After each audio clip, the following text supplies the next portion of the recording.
Welcome to Biota Live. I'm Tom Barbley, and this is being recorded live on TalkShoe, October 30th, 2009. Biota Live is a continuation of the Biota podcasts. For more information on the Biota podcasts, check out biota.org/podcast. And for folks who are interested in calling in and participating, you can also get that information via biota.org/podcast. That'll give you the call-in number when the next show's being recorded, and also access to the normally popular chat room. The chat seems a little quiet this evening. I didn't do a lot of publicity associated with having Mark on this evening, and following the chat room with Tom Ray, it's actually somewhat of a benefit to have a quiet chat room occasionally. So the next episode may be recorded on November 6th or November 20th, and in addition to the regular Biota podcast, I'm going to have on a special guest doing a special announcement in the near future, which means I'm probably going to do a pre-recording, maybe even a speakerphone digital recorder style recording, because this announcement is so hot we've got to keep it off TalkShoe for the time being. But that'll be a wonderful opportunity to chat to someone from the Biota community who hasn't participated in Biota Live, I think, ever, but is an active participant in the artificial life community, and someone who's always a pleasure to have on. So I'm really looking forward to talking to that guest. That will be appearing in the podcast feed in the near future, so stay tuned for that, and a special announcement for the artificial life community. I think something very exciting, different direction with regards to artificial life, and something which I may have actually mentioned in the past, but enough with regards to that. So the episode on either the 6th or the 20th will be announced by the Biota Conversations mailing list and on the Biota podcast page. So for folks interested in submitting a topic, the topics are currently up in the air associated with that one or two shows. So if you're interested in having a topic discussed by the regular participants on Biota Live, or perhaps some new and diverse participants, please get in contact with me, tom@nobleape.com, and I'll be sure to put forward your suggestions, and we'll organise podcast topics associated with that. So the only news and notes that I have with regards to this evening's show relates to 40 years of Conway's life. And I was going to mention this in the last episode, but obviously having Tom Ray on, we had so many folks in the chat room, and Tom Ray was a specifically special guest, so it was wonderful to have him on. So no time for news and notes. However, probably about 3 or 4 weeks ago, I was contacted by BBC Television via Bruce Damer, what appeared to be in the email about 40 years of Conway's life. The publishing of Conway's life, I think, in New Scientist occurred 40 years ago next year. And my original reading of the email was that the BBC was going to do a documentary on 40 years of Conway's life. And obviously, for folks who are familiar with Conway's life, it wasn't their first cellular automata program, but it really showed a level of maturity in the cellular automata community, and really was an amazing kind of showcase of the kind of contemporary artificial life community at the time. What was also fascinating about Conway's life is it affected a wide variety of areas outside the artificial life community.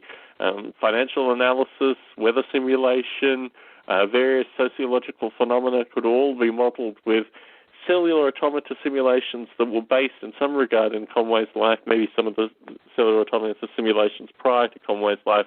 But it was really a turning point in terms of an early aspect of the artificial life community getting to a level of maturity that other folk were particularly receptive to. With my own development of Noble Ape, the Noble Ape cognitive simulation was based on agar simulation, and the agar simulation is very much part of the kind of cellular automata narrative, although the cellular automata that the agar simulation was based on predates Conway's life.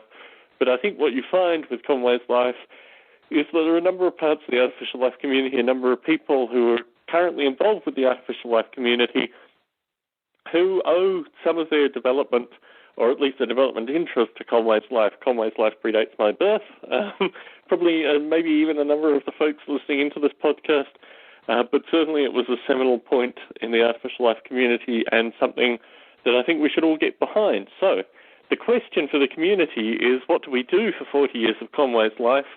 And my original thought was, if folks are familiar with the I Am Darwin series of videos, perhaps we could do something similar associated with Conway's life.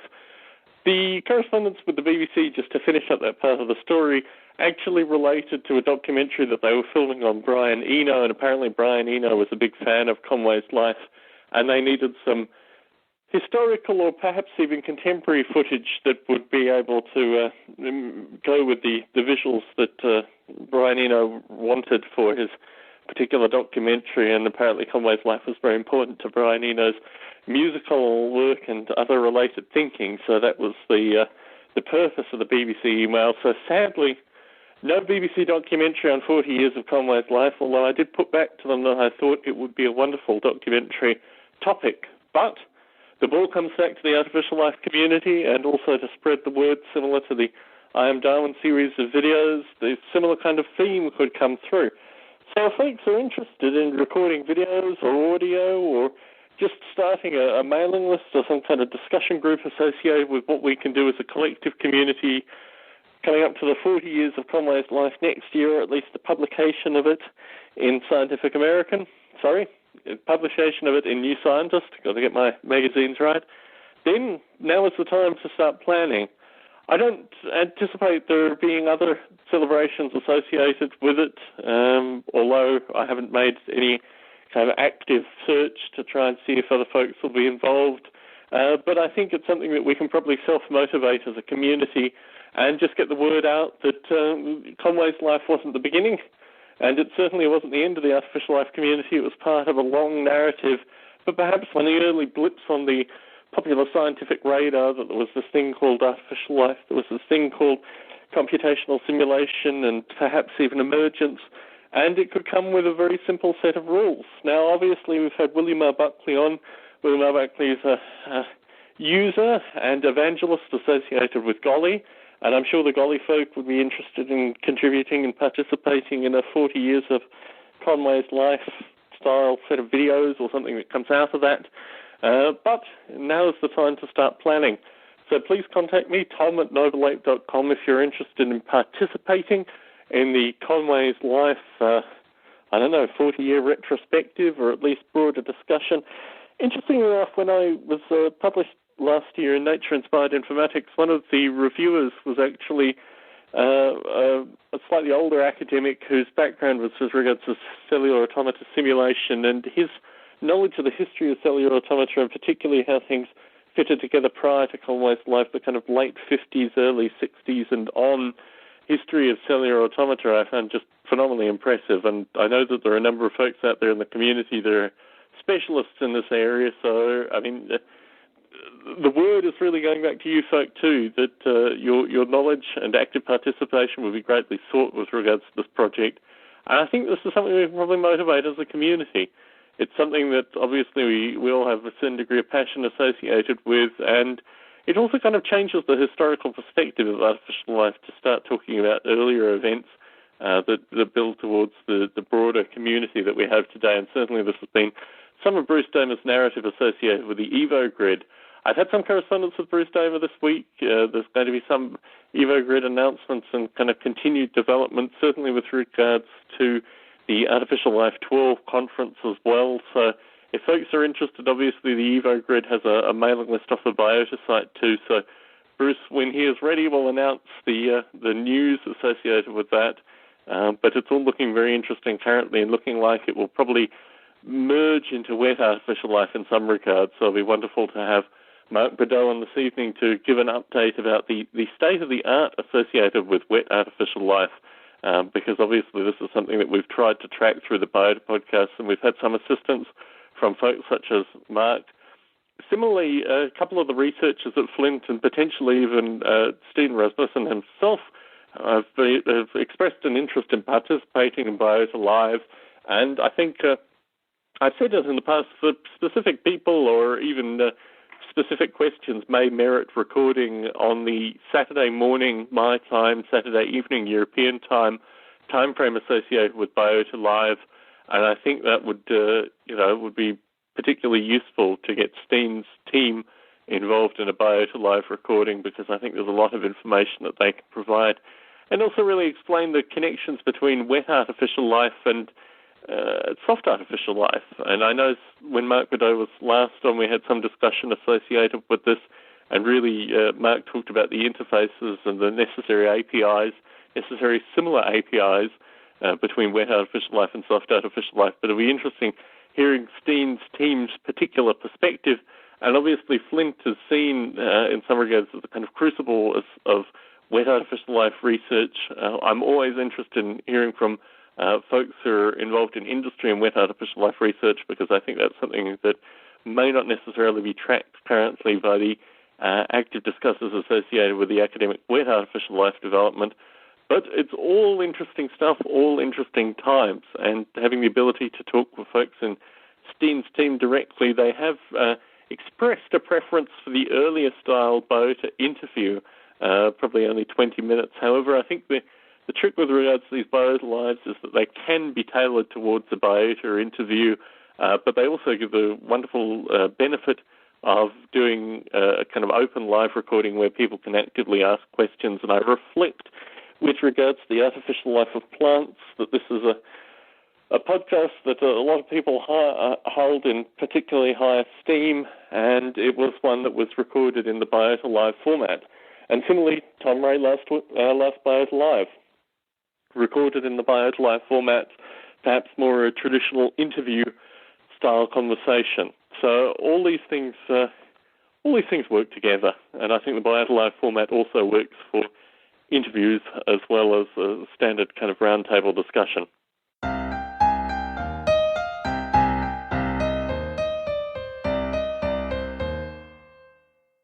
So, would you like to introduce yourself to the Biota Live listening audience? Yeah, the vast humanity. My name is Heron Stone. I am a linguist, and specifically I'm working on a project called Earthling, which is a project devoted to debugging wild English so that it's a better language for thinking and communicating. Right. And your interest in artificial life specifically? Well, I'm interested in all sorts of artificial things. Artificial intelligence, artificial life. I don't see a whole lot of difference between them.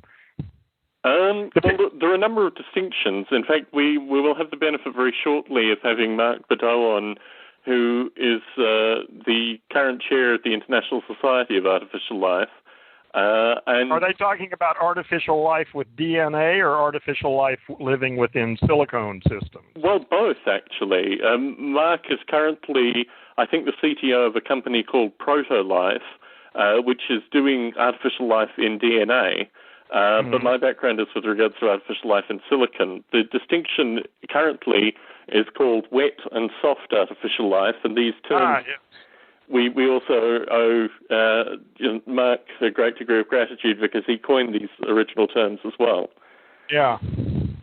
Well, those are the obvious two distinctions, aren't they? Certainly. Well, there's also hard artificial life, which is in robotics. So.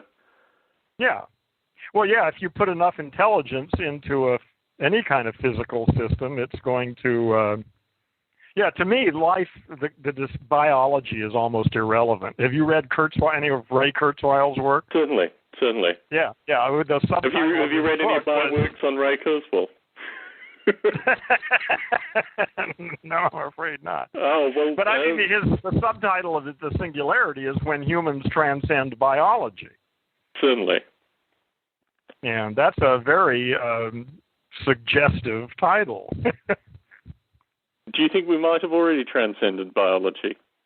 Well, in some sense, yes. Here we are. We're in the matrix at the moment. Very much so. No, I mean, that's my argument. I think Kurzweil is about 30 or 40 years behind reality. I think he is that. Yeah, certainly he's that way in economics. Well, I think in a wide variety of fields he's that way. And certainly, I mean, my own concern is that really he portrays almost some kind of historical science fiction narrative which is so far removed from the contemporary to be slightly laughable. But we have Mark Biota, I think, on the line. Let me just see if I can unmute him. Hello, Mark. Yes, hi. This is Mark. We also have Aaron Stone on, who is interested in artificial life linguistics from what you described, Aaron. Well, that's close enough. Terrific. So, Mark, I think it's probably been nearly a year since your last appearance on Biota Live, and I'm interested in hearing a bit of an update with regards to proto-life and wet artificial life and also the international societies. So, do you want to take them in any particular order? Okay, let me just make a note here for the list. Let's see. Let me go through in. I guess I'll take it in more or less order. Well, I'll go through them one by one. Starting with proto-life. Proto-life has been has gone into not quite gone into mothballs, but it's shrunk. The initial 4 years of our original project was finished and it was successful, and so we went downsized since then. What we're doing right now is writing up our results, and so that we can go out and explain to the people what it is we can do with the technology we made there, and demonstrate it with published papers. So one paper was just today or a couple days ago accepted in PLOS 1. So that's nice. That's coming out in a month or so. And we're just about a week or so away from submitting the other main papers. So I think then proto-life might start to have some more activity, perhaps potentially hire some more people. Anyway, we'll seek a further round of further investment at that point. Wet artificial.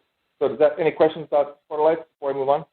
So in terms of the folks that were part of proto-life, have they gone on to other projects? Is the linking with proto-life and Flint currently, or how will that evolve, do you think?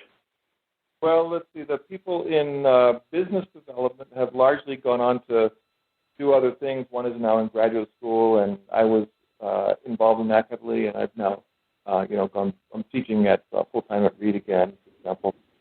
And the software team is, one of them went back to school, and another one is still working with us. And the people in the lab, the third group, they have all moved to onto various things, and most of them have gone to Denmark. At least the two key people are now in Stine Rasmussen's group up in Denmark at Southern Denmark University, and that's a wet A-life laboratory. Certainly. So our goal now is, our core technology is essentially software. It does involve it's software that's connected to high-throughput experimentation robotic devices for experiments in the laboratory. But we have closed our lab, and so we don't have a lab at the moment. And in terms of the near term with regards to the kind of broader wet artificial life community, what's the current narrative? Is most of the work being done in Flint, or is it being done all over the world currently? Being done in a number of places. One is Flint. There's Shostak's group in Harvard. There's Phil Luigi in Rome, Diemer in California, McCaskill in Germany, and others here and there. One thing that's happening is I think that there's a growing overlap recognized between wet artificial life, which is sort of bottom-up attempts to make new forms of life in the laboratory, and synthetic biology, which is receiving a lot of attention, and it typically starts with existing forms of life and then modifies them to kind of top down. And these, of course, are going to meet in the middle, and so there's some Life conference, ALIFE 12, will be in Denmark, hosted by Steen Rasmussen's group, Flint. And so that will, I think, almost inevitably increase the profile of wet artificial life at the conference, and so also to some extent in the research community. So I'd say I think one of the larger narratives is that things are getting pretty close. We're within a small number of years now off that someone will make some new form of life in the laboratory, something that's deserved to be considered to be alive or very close to being alive. And that will be a huge breakthrough and propel a lot of enthusiasm for other people to follow into this line of research, and also probably unlock a lot more money for this kind of research. And I think I've read an interview, it was reposted a few times through various mailing lists with you, where you predicted, I think it was a wet artificial life industry functioning in about 10 years. Is that the right quote? I don't remember predicting a functioning industry. I think that what I was now just talking about was a research result, a research milestone in the laboratory, and it'd be many years between that and some industrial application. I would guess, industrial application is probably on the order of 5 to 10 years after that milestone. So I think that the milestone, the scientific milestone that I was talking about, which is creating a new form of life in the laboratory, that from the bottom up, that's 5 years away, roughly, maybe 10. So I think industrial applications could be within 10 to 20 years, is what I would say right now. Interesting.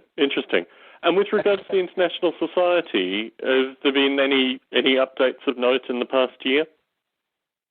Not any updates of note. There was a meeting of at the European Conference of Artificial Life of all the people from the board who were there, and we talked about plans for the future and our priorities.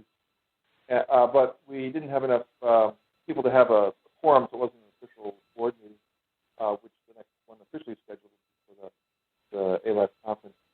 So I think the main story there is that we are still in the process of having the new board step into some actual functioning role. I mean, right now the board isn't really doing anything, and that's to some extent probably, if you wanted to point a finger, the best person to point it at would be me, because I'm the main one who could take initiative and get things going, and it's just that I'm really busy.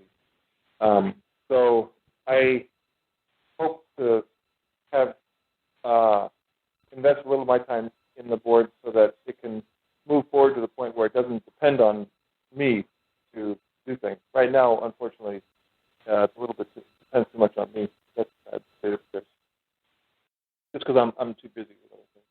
Yes, it does sound like a kind of classic delegation problem in that regard. So, I mean, the reason I wanted to invite you back on this evening's Biota Live was in part the kind of conclusion of the discussion that we had last time you were on, associated with artificial life in industry and academia. And I think a few months ago now I sent you an email associated with the value problem. Now, doing Biota Live, I get a lot of correspondence, and I have quite a few folk on, and the topic of the value of artificial life as it's recognized in a broader community comes up on a semi-frequent basis. I mean, we have the benefit of Heron on this evening, and Heron doesn't necessarily have a background in the kind of broader history of artificial life, but certainly sees the dramatic potential associated with it. So perhaps, Heron, you represent the external observer looking in this regard.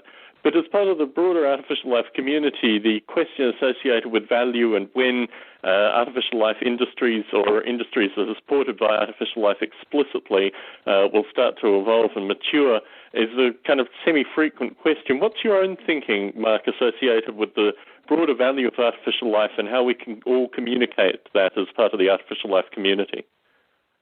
Well, I think that there is significant value in artificial life for business in general and some areas in particular.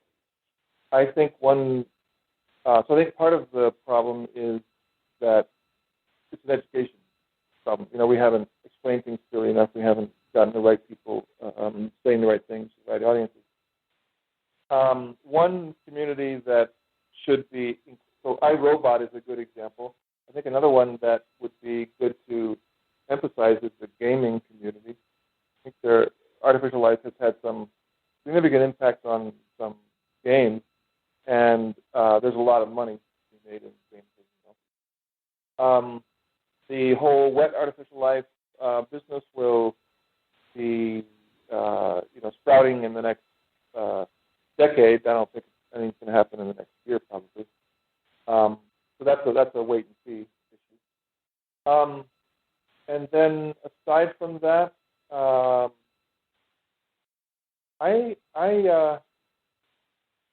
what would be a good thing to do? I mean, I think part of the problem is, let's look at iRobot. So why is iRobot not an advertisement for artificial life? I mean, it should be, deserves to be. Why is there no resonance back to the ALAD community? I'm not certain. Do you have, either of you have a impression about that? Well, I think your example with regards to the games industry is interesting. I can certainly speak more to that than iRobot necessarily.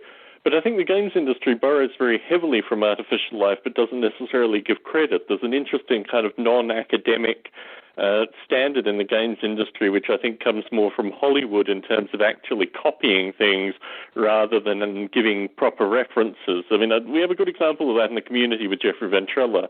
A lot of Jeffrey Ventrella's early work at MIT is used very heavily in the games industry, yet few people in the games industry would give any kind of credit to Jeffrey's work. In fact, periodically people reinvent Jeffrey's work in the games industry and get a wide variety of publicity associated with it.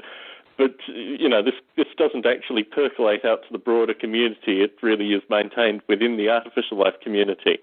So I think in the case of iRobot, when I talk to people about in a broader context, Rodney Brooks is obviously the key figure, the linking figure, and I like talking about some of his earlier research, some of the robotic ants, and also the broader philosophy that obviously came out of the MIT lab that he was a part of and the kind of folk that they had coming through. So I think the responsibility is pushed onto the community with regards to how to describe these things, and particularly in the games community, I mean, recently with Spore, also with Flow, I've tried to give as much availability as possible to journalists and people in that community that are interested in understanding how these technologies came to bear. But in contrast, and I think iRobot is a good example, Spore is a good example, the folks that are part of the media machine associated with these various enterprises don't necessarily want to describe a historical narrative. So there's an interesting kind of communication problem. An interesting point about this is it's 40 years since the publication of Conway's Life next year. And I think this is an interesting time for the artificial life community.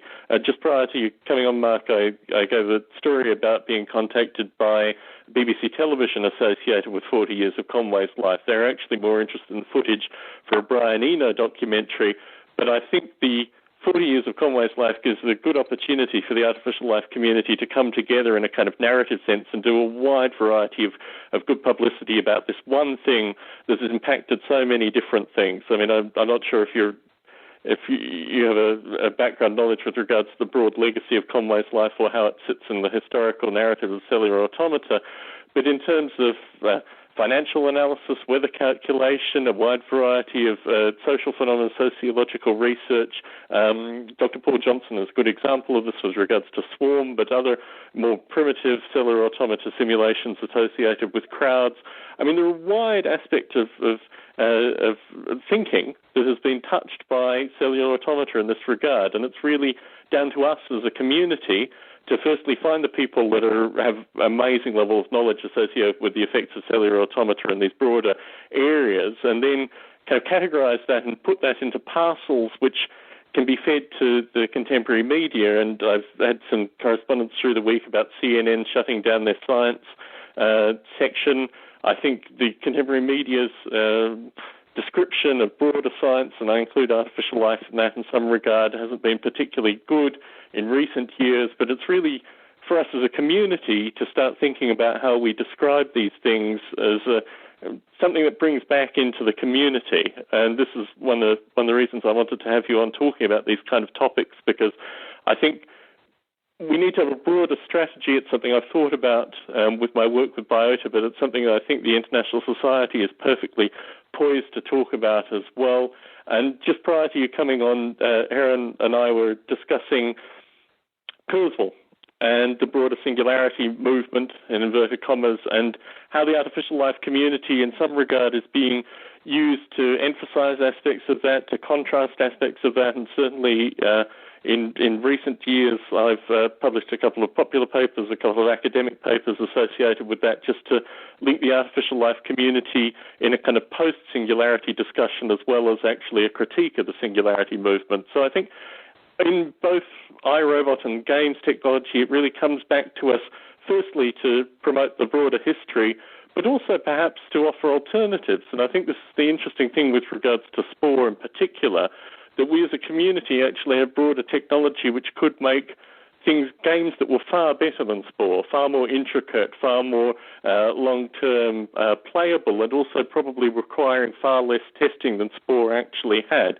We had on Chris Hecker, who is no longer part of Electronic Arts Maxis, but who was a great champion for artificial life technology to be used in Spore, and unfortunately his voice wasn't heard amongst the kind of choir towards the end of the development. But I think there's a broader hope. It's just the way we frame the discussion. It's just the way we interact with people like Chris Hecker and the media. And I think really the way to do this is through some kind of strategic understanding as a community about how we actually describe what we do. Does that make sense to you, Mark? It does. I have a couple thoughts in response to what you're saying that I'd like to emphasize. One is, I think that the 40-year anniversary of Conway's Game of Life is an interesting opportunity. The Game of Life is, I still think it's absolutely fantastic invention and has led to all kinds of things, as you were illustrating. And I think the key thing that's needed is some people in the community who have a sense of how to do PR, how to be successful at raising money for research, how to be successful at publishing results in high-profile places like science. How to have ambitions about having artificial life play a role in the academia and also in business. What strikes me is, I mentioned synthetic biology a little while ago, that community has some individuals who are very good at all of those things that I just listed. And they have, I think, pretty consciously and very successfully hit on each one of those issues: PR, funding, publicity, academic life, business, entrepreneurship, and been successful. And there's a tremendous amount of energy and money and people going into synthetic biology. And I think that if we could find some of the same people in our community who understand what artificial life is all about and how we can be valuable, and would take initiative in the same way that some folks in synthetic biology did, it could make a big difference. So, for example, concretely, I think you're actually one of the people who could be very helpful in this kind of capacity. But to make it more specific, we could, at the next Artificial Life Conference, for example, maybe one of the things I'd like to do is have the meeting not just be an opportunity for people to come in and talk about their recent results, but also an opportunity for the community to get together and to think strategically and discuss what direction to go in and sign people up and have some momentum coming out. And one way to do that could be, for example, to have a session in which we talk specifically about the value problem. And that's the theme of the session. And we have a roundtable or something like that. And maybe we can get people like some people from the gaming industry and from iRobot and from genetic and evolutionary computation, some sort of machine learning is certain approaches to machine learning area of artificial life or artificial life ideas, like genetic algorithms and evolution computation at one point was considered part of artificial life, and now it's gone off. So if I think that the people who are, the actual people who come to the conferences and publish in the journal and things like that, in many cases are,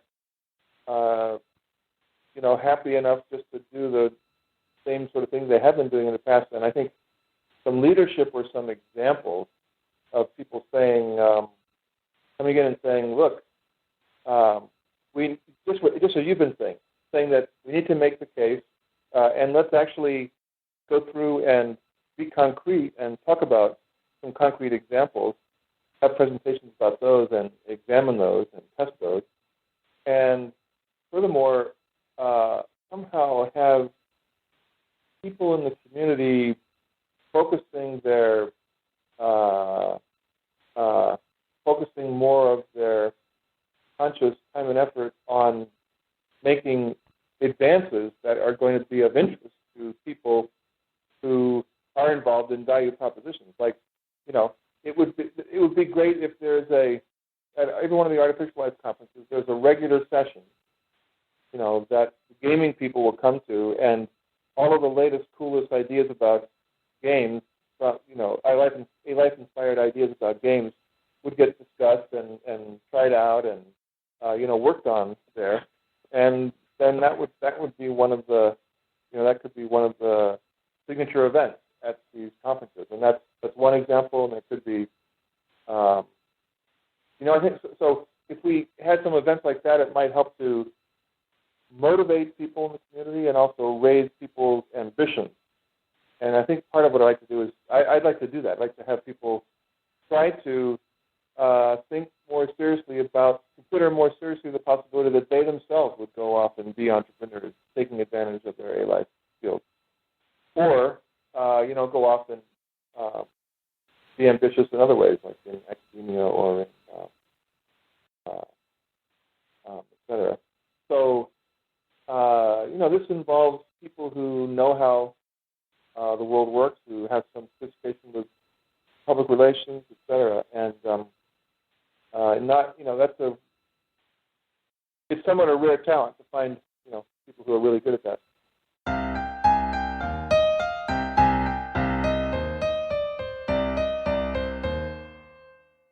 So let's talk about the games community specifically, because in addition to Biota, I've also been a member of the International Game Developers Association for 8 years now. I'm currently the chair of their intellectual property rights special interest group, which gives me a kind of intimacy with the kind of broader board workings of the International Game Developers Association as well. And what you find with game developers is that they typically only go to game developer conferences. Chris Hecker would stand up at the game developer conferences on an annual basis and say, you need to go to broader academic conferences, and then the game developers would go away to their respective studios and couldn't actually get funding to go to the conferences outside the game developer conference. But I think the best way to get game developers involved with artificial life is actually for the artificial life community to either go to GDC, which is held in the San Francisco Bay Area every year, or GDCE, which is held typically in London every year, or one of the other large game developer conferences. There's one held in Austin. I mean, they're held all over the place. And actively be there to back up someone like Chris Hecker as a community outside the game development community that has interests within the game development community. And I think rather than asking people to come to a specific artificial life conference, we need to be active evangelists to go to the places where these people congregate. An interesting point with regards to the A-Life conference specifically, and I think this, when I came to edit the Biota site, when I came to start things like this Biota podcast, my interest was really how to get the historical figures connected with artificial life back involved with the conversation. The show prior to this one, we had Tom Ray on. And for me personally, that was a kind of conclusion to a series of names that I wanted to get into the Biota podcast to get an understanding of where the folks in the historical legacy of artificial life, people like Larry Yeager, people like Steve Brown, people such as yourself, what their kind of future interests were in terms of empowering the next generation of artificial life interested folk, be they in academia or industry, game development, wherever, and how these historical figures actually fitted into the broader kind of narrative. And my sense is that within our community, we have a people with a very diverse skill set. Very few of them, from my surveying and from the correspondence I receive, attend the artificial life conferences specifically. I would say of the people I correspond with, maybe a quarter or a third attend those conferences. Some go to the other artificial life related conferences, ACAL or ECAL or the related kind of broader artificial life field conferences that exist. But I think what interests me is that there needs to be a community which exists independent of specific conferences, and this is what I've tried to do with Biota Live. What the Greythumb groups are trying to do in a kind of grassroots way all over the world is to create a broader artificial life community that doesn't just meet at these conferences at specific locations. The cost independently or within industry of attending a certain number of conferences is very great. Within academia, perhaps less so.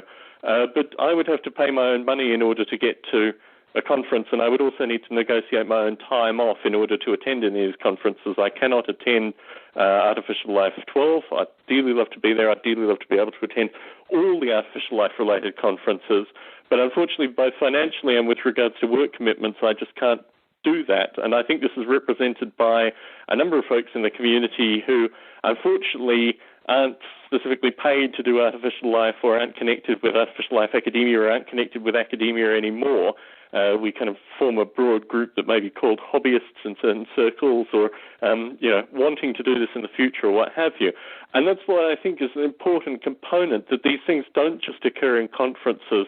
They actually need to occur in a kind of broader, more organic community that utilizes all these tools that are now available to us with regards to things like, as we're doing currently, talking over the internet and internet radio format. We have a number of people in the chat room who are also participating, but also mailing lists, just ways of communicating and getting a sense of the kind of broader planning strategy. And certainly I would implore you to utilize this as much as possible with the International Society, to not just make it something that happens every other year with regards to the Artificial Life conferences specifically or other conferences that are held all over, but make it something which is more a continuous organic communication that will move towards these kind of broader goals associated with the value problem and the kind of smaller aspects associated with linking all the universities that are teaching artificial life currently. And I mean, I think that's an interesting point where we left the conversation a year ago related to the universities world over that are teaching artificial life courses. Recently I saw a university in Arizona had just started an artificial life game development course. And looking at their material, they had absolutely no material that I would link with what I would consider artificial life. Maybe some folks in the community would consider aspects of it artificial life. But we have now gotten to the point where the mere term artificial life has been defined in absence of the people that we would consider part of the artificial life community due to a failure in actually communicating what artificial life is in an academic sense as well. So moving to kind of discussion associated with academic artificial life, did you raise this at the International Society get-together? Have you had more thinking associated with how we bring in the wide number of universities that are teaching artificial life courses now with a divergent set of texts? I mean, what's your current thinking associated with that? Well, I think that my thinking right now is essentially the way it was a year ago, as I recall, which is the following: that I think these are very good ideas. The challenge is just finding someone with the time and energy to actually do it. And I think there's broad interest in it and broad enthusiasm for it. But I can tell you, I myself don't have the time to do it, and I don't know, and none of the people at the meeting that we had at ECAL sitting around the table had gobs of time to do it. In fact, that's one of the things that I'm rather hoping that you might be interested in doing. I think that you do such a good job on this kind of thing for Biota.org that I was thinking that I'm kind of hoping that you might be able to. I think what it'll take is an interested and knowledgeable person like yourself, or perhaps someone else, who says, I think this is important enough, and I'm going to step up and exercise some leadership. My role as a board member would be to help make that kind of thing happen. Provide the opportunity for it, provide the website, and do what I can. But I don't, I personally don't have the time and energy to do it. I'm just worrying about how to find the time and energy to do all the things that I've already committed to. Although I think it's a really good idea, and my main job is to find people who do have the time and energy and enthusiasm, such as maybe yourself. Well, I have the enthusiasm. In terms of time and energy, it's an interesting problem. And I think what interests me with regards to the International Society, we don't collect fees with regards to Biota. We don't have a publication. We do this on the back of things like the Internet Archive that provides this audio for free for perhaps forever.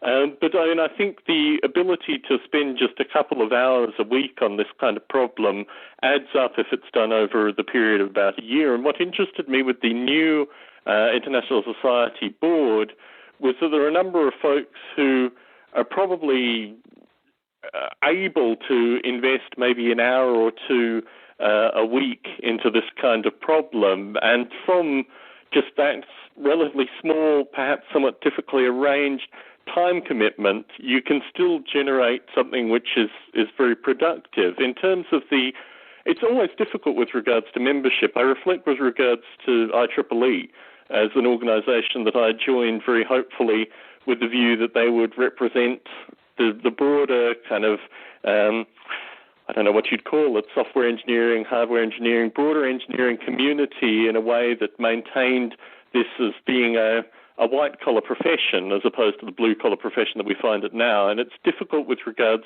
to these societies, organizations, what have you, to define themselves in a professional way, particularly when they start collecting money in terms of their active representation.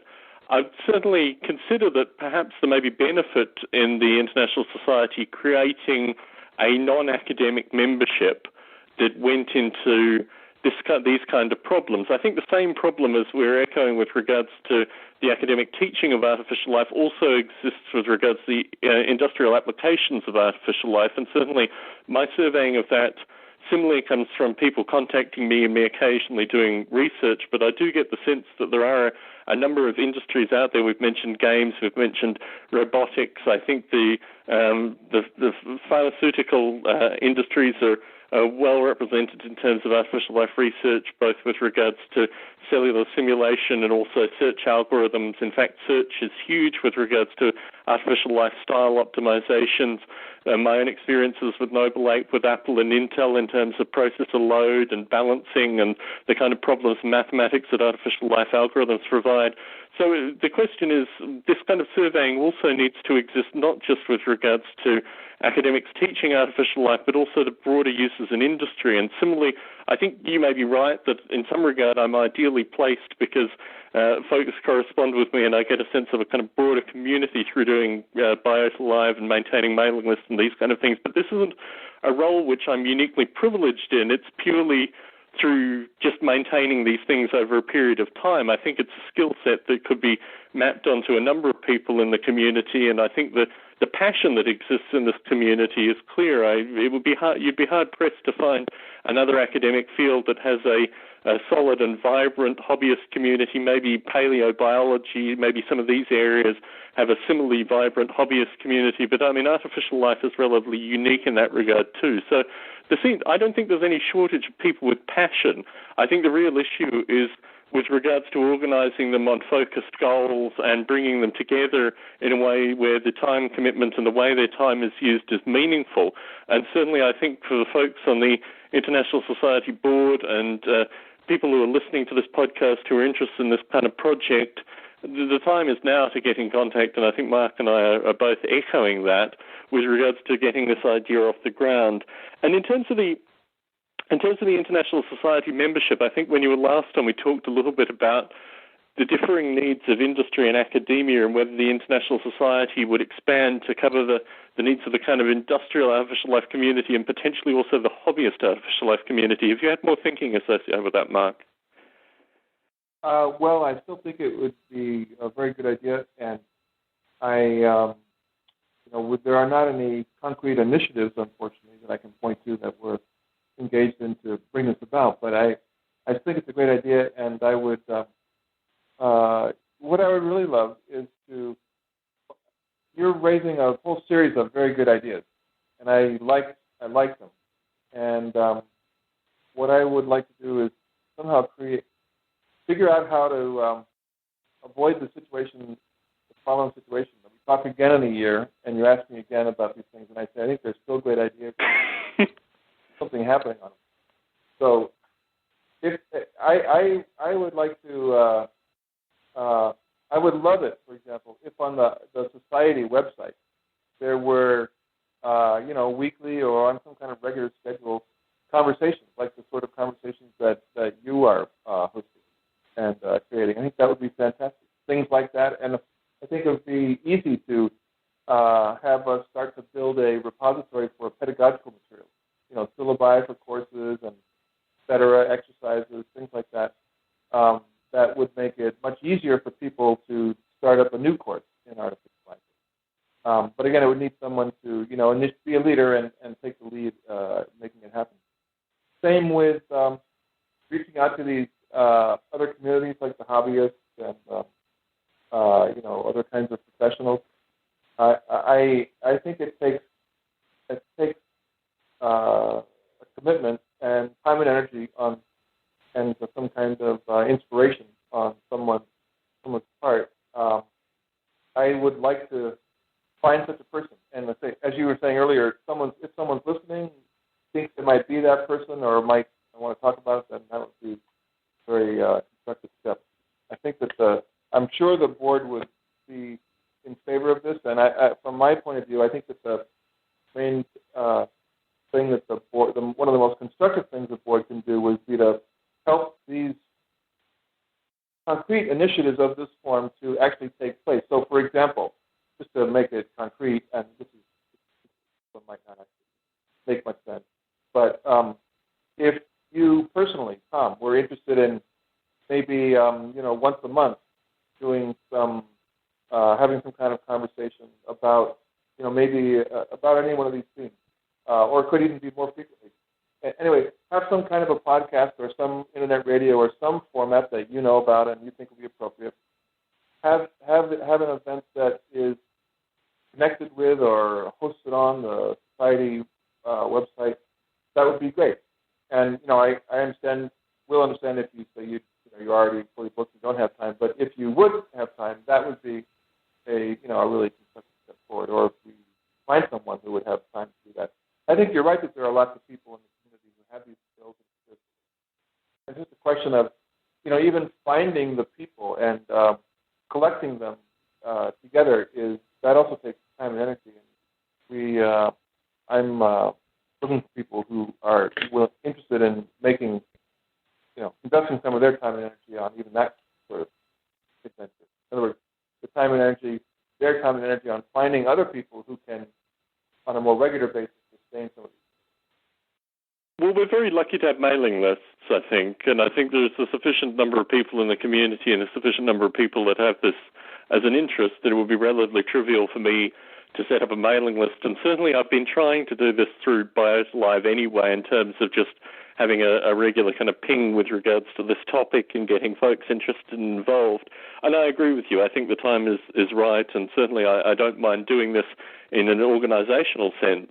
I think what would be interesting is actually translating this into something which has full board support and occasionally board assistance from the International Society. I don't know how this would be run as a Biota project or something related to the International Society directly, but I certainly don't mind maintaining mailing lists and getting folks involved and starting a regular ping. I mean, certainly my background with regards to organizational efforts, both with Biota and the IGDA and other organizations, is through this kind of method.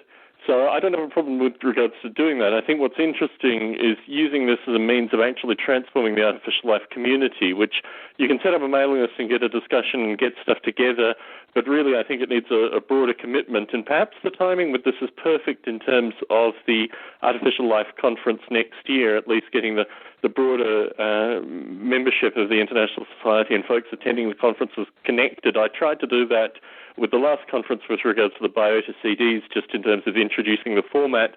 Bruce Damer was at Flint recently, and we're hoping to have at least two of the researchers at Flint, possibly Harold, possibly even Steen himself, on Biota Live in the near future to get them introduced to the format and also the broader kind of dialogue. What interested me with Bruce's time at Flint, however, was that even within the scope of kind of wet artificial life, the history and also the contemporary power of soft artificial life, the open source methodologies, the way in which these communities are formed and organized, but also the way in which overworked software engineers still manage to contribute to these open source developments wasn't really understood by the folks that Bruce talked to initially. So I think there's a lot of two-way communication that can exist in these kind of forums. And what interested me with regards to what Bruce was talking about in his own track at Artificial Life 12 was this ability to kind of reintroduce some of the soft artificial life, some of the hobbyist artificial life community with wet artificial life, and actually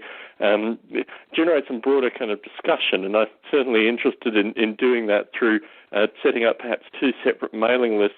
The interesting problem with regards to industry, and this is something we touched on when you were last on, is that it will require some kind of change perhaps in the artificial life conference format, or perhaps motivate different artificial life conferences that are specifically tailored to the needs of industry. And within software, which is my own particular interest and background, there have been a number of examples. I like to use Sun Java programming language as one in terms of how a company or potentially a community can actually channel the development of something that not only answers specific problems in a broader community, but also continues to evolve through this kind of community solid base interaction. And I think we have such a diverse community that certainly the skill set exists within the existing artificial life community to do this kind of outreach into industry and create conference structures that would be a lot more receptive. And perhaps the same model can also be used with regards to the game development community as well, because they have very specific needs. When we have game developers on, we have a few folks in the community, in the hobbyist community at least, that also are independent and small team game developers, and they give us a great insight. But my own correspondence, my own talking with regards to relatively senior executives in large game firms, THQ, EA, these kind of companies, is that they are also looking for some degree of insight, some degree of feedback from the artificial life community in terms of what the current capabilities are. Now, whether this becomes spin-off small artificial life games companies, we have Steve Grand on periodically to talk about the follies associated with that kind of endeavor. I think we're well placed with regards to the knowledge base within the community. It's just a matter of actually reaching out to these other areas and finding a common ground, but also, where we can move artificial life in particular directions to solve particular problems. I'm not sure if the International Society's discussion is really up to this point, but certainly from our discussion this evening, I implore you and others who are listening who are going to be attending Artificial Life 12, that if there was a broader discussion associated with the value problem that these kind of things will raise, that we may have to move slightly beyond our comfort zones in order to bring more people in. I mean, this seems to be something that you've talked about as well, Mark. I think I obviously support these kinds of stuff, but what I would particularly like to do, though, is, if it's possible, is not just plan to have a confab, where we get together and talk about these things, but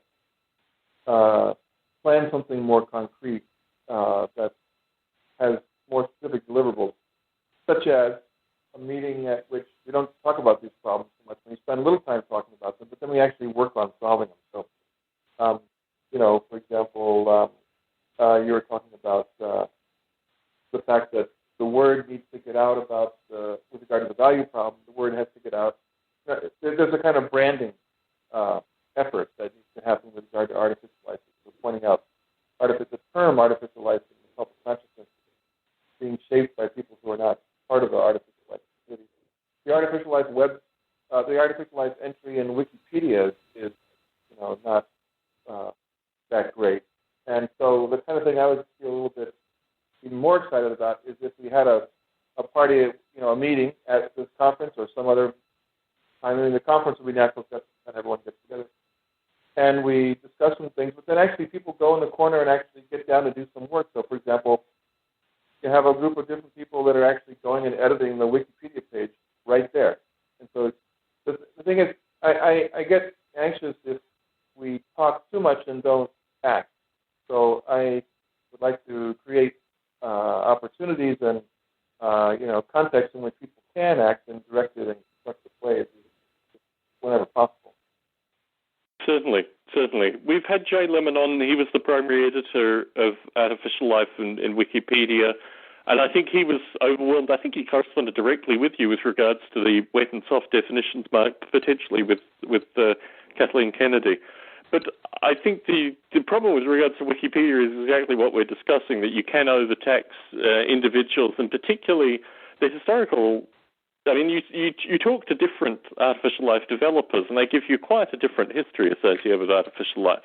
And something that's interested me through Biota Live, you ask people, particularly Tom Ray gave it beautifully in narrative form, but as you look at the time evolution and where people were at specific times, their own perspective associated with artificial life and their historical context can be very, very different.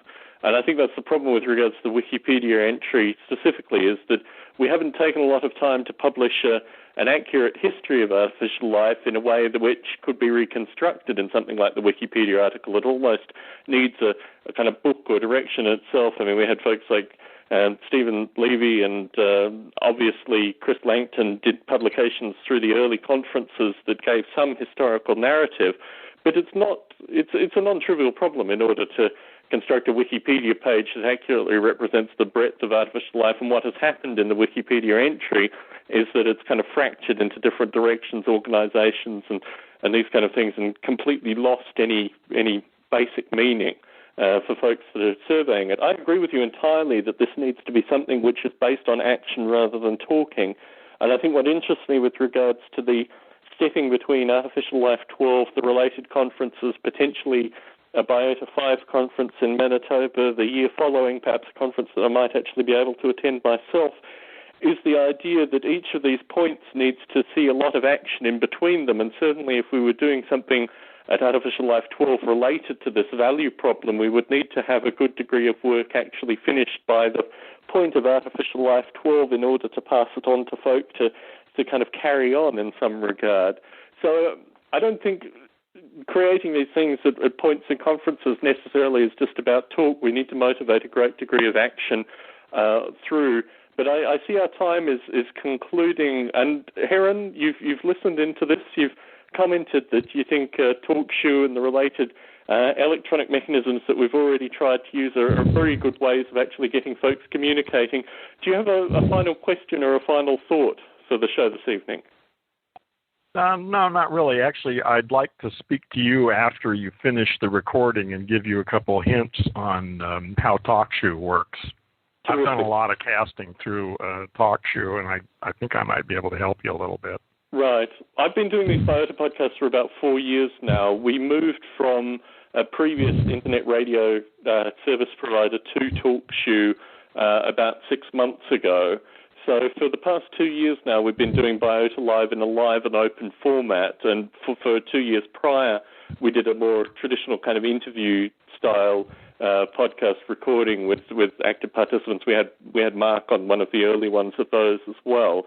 So certainly we'll talk afterwards. Mark, I'd like to thank you once again for the opportunity to talk with you this evening. I think what you've given us this evening is a series of takeaway topics and things that will go out through various mailing lists in the next few days, no doubt, and hopefully yield a small working group that is willing to look at the specific problems associated with academia with regards to the variety of academic institutions teaching artificial life, potentially unifying them or at least bringing them together in some surveying and also the benefits of outreach in industry. I think there are a number of possible work groups that could be created from what we've discussed, obviously Artificial Life 12 as well. So I'd like to thank you once again for the opportunity to chat with you this evening, and maybe in 3, maybe 6 months' time we can get back together and talk about the progress associated with this. It's always a pleasure to talk, and I'd be happy to talk again at some point in the future. I hope there will be progress to report, too. Well, thanks again for the opportunity to have this conversation. It's been a pleasure on my part. So I'd like to thank the folks in the chat as well, and bring a few familiar faces, and obviously we have Heron on for the first time, and I look forward to talking to Heron after the conclusion of the call this evening. Thank you all for listening in, and thanks again to Mark for participating. Good night.